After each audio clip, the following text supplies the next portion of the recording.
تشریف فرما صدر مسلم پرسنل لا بورڈ مولانا خالد سیف اللہ رحمانی صاحب، جناب اکبر نظام الدین حسینی صابری صاحب، علماء کرام، مشائخین عظام اور مختلف تنظیموں سے وابستہ ان کے نمائندے و قائدین، بزرگوں، نوجوان ساتھیوں اور میری عزت مآب پردہ نشین ماں اور بہنوں، وقت بہت کم ہے، اپنی بات کو مختصراً بیان کرتے ہوئے ختم کروں گا تو یہی کہوں گا کہ اللہ سبحانہ و تعالی قرآن میں ارشاد فرماتا ہے کہ میں اسی کو آزماؤں گا جو میرا قریبی ہوگا، اور اس آزمائش میں جو مجھ سے خوش ہوگا تو میں بھی اس سے خوش ہوں گا، اور اس آزمائش میں جو مجھ سے ناراض ہوگا میں بھی اس سے ناراض ہو جاؤں گا۔ بے شک ہندوستان کے 25 کروڑ کے لگ بھگ مسلمان آج ایک آزمائش سے گزر رہے ہیں، اور اس آزمائش میں ہم کو سجدے میں گر کر اللہ کا شکر بجا لانا ہے کہ اللہ نے ہمارا انتخاب کیا اور ہم کو منتخب کیا اس آزمائش کے لیے، اور اگر ہم اللہ کا شکر ادا کرتے ہوئے کامیابی کے ساتھ اللہ کی رسی کو مضبوطی سے تھام کر عزم اور حوصلے کے ساتھ اپنے ایمان کو مضبوط کرتے ہوئے آگے بڑھیں گے تو وہ دن دور نہیں کہ کامیابی و کامرانی ہمارے قدموں کو چومے گی، اور یہ قانون جو بنایا گیا ہے تحفظ وقت کے لیے نہیں بلکہ تباہی وقت کے لیے، اس قانون کو واپس لینا پڑے گا۔ لیکن اس کے لیے ہم کو اپنے صفوں میں ایک اتحاد کو پیدا کرنا پڑے گا۔ ہم کو اس بات کو بھولنا نہیں ہے کہ آزمائش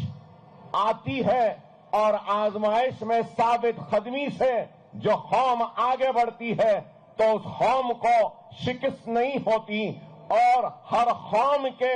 تاریخ میں عروج و زوال لکھے ہیں، مصیبتیں اور پریشانیاں لکھی ہیں۔ بے شک ہم آج اس آزمائش سے گزر رہے ہیں، لیکن اللہ کا شکر ادا کرتے ہیں کہ اللہ نے اس آزمائش کی گھڑی میں ہم کو منتخب کیا ہے، اور ہم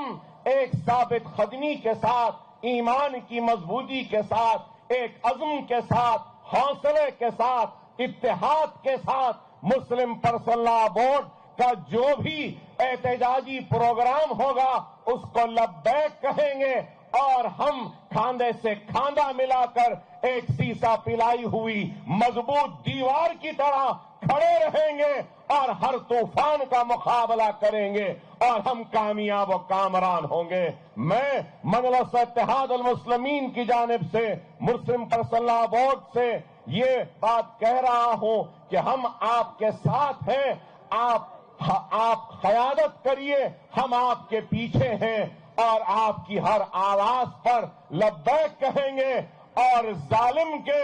ظلم کے خلاف ہم اپنی آواز کو بلند کرتے رہیں گے، اور ظالم کو شکست دیں گے، اور مظلوم کی فتح ہوگی، حق پرستوں کی کامیابی ہوگی، ایمان کی کامیابی ہوگی۔ اور وہ لوگ جو سمجھ رہے ہیں کہ ان قانون کے ذریعے ہمارے عزم کو، ہمارے حوصلوں کو کمزور کریں گے، ہمارے حوصلے، ہمارے عزم نہ کم ہوئے ہیں نہ کم ہوں گے، نہ ہم اپنی نماز چھوڑنے تیار ہیں، نہ ہم اپنی شریعت چھوڑنے تیار ہیں، نہ ہم اپنا حجاب چھوڑنے تیار ہیں، نہ ہم اپنے وقت کو چھوڑنے تیار ہیں۔ ہم اپنی حق کی لڑائی لڑتے رہیں گے، دائرے دستور میں رہتے ہوئے، دائرے جمہوریت میں رہتے ہوئے، دائرے قانون میں رہتے ہوئے اپنی حق کی لڑائی لڑیں گے، اور اللہ کی ذات پر ہم کو کامل یقین ہے کہ اللہ سبحانہ و تعالی ضرور ہم کو کامیابی و کامرانی عطا کرے گا. یہاں پر جتنے لوگ آئے ہیں میں ان تمام کا شکریہ ادا کرتا ہوں کہ آپ نے اپنا قیمتی وقت نکال کر اس دھرنے میں شرکت کی. اور اللہ کا فضل کرم ہے، نبی کریم صلی اللہ علیہ وسلم کا صدقہ، اولیاء اللہ کی دعائیں، ان بزرگوں کی دعائیں کہ آج کا دھرنا کامیاب ہوا. آنے والے کل میں بھی جو بھی احتجاجی پروگرام کا اعلان ہوگا، آپ اور ہم کو مسلم پرسنل لا بورڈ کے پرچم تلے احتجاج میں شرکت کرتے ہوئے احتجاج کو کامیاب کرنا ہوگا اور انشاءاللہ کامیاب کریں گے. اور مودی سرکار کو مجبور کریں گے کہ یہ سیاہ قانون کو واپس لے. نعرہ تکبیر، نعرہ تکبیر، نعرہ تکبیر. وآخر دعوانا الحمدللہ رب العالمین.